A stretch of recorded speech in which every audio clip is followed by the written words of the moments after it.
আসসালামু আলাইকুম। সবাই কেমন আছেন? আশা করি ভালো আছেন। আমরা আলহামদুলিল্লাহ আপনাদের দোয়া সবাই ভালো আছি। আজকে আমি একটা গাড়ি এসি কুলিংয়ের সমস্যা। বড় গাড়িটা ট্রেলার বলে আরবিতে, এটা ট্রেলার বলে। এক জায়গায় গেছে, ওখান থেকে রিটার্ন আসছে আমার কাছে।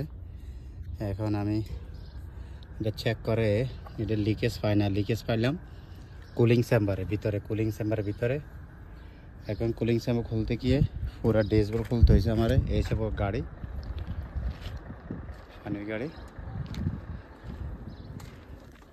আপনাদের দেখার সুযোগ করে দিতেছি। বিসমিল্লাহ। এই দেখেন ড্যাশবোর্ড খুলছি আমি, পুরো ড্যাশবোর্ড খুলে ফেললাম।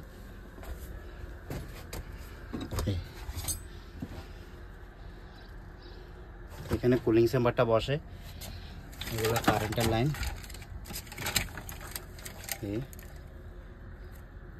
দেখছেন এই এসি লাইন এটা, আর এগুলো এক্সট্রা লাইন, এগুলো এসি ফ্যান ট্যানের লাইন। এখানে কুলিং চেম্বারটা বসে জাস্ট।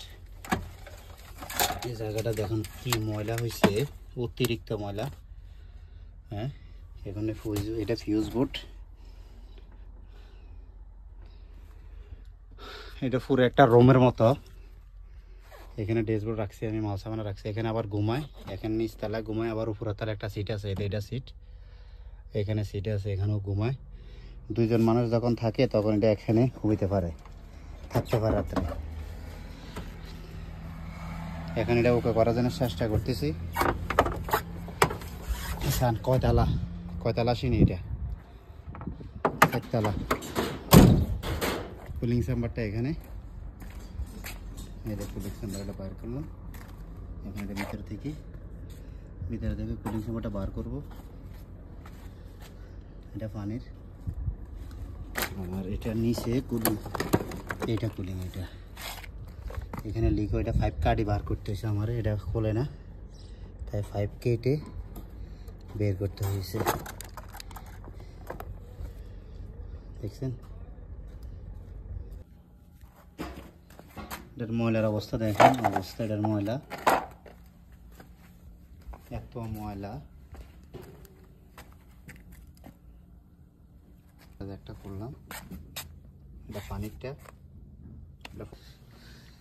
এটা পরিষ্কার আছে মোটামুটি।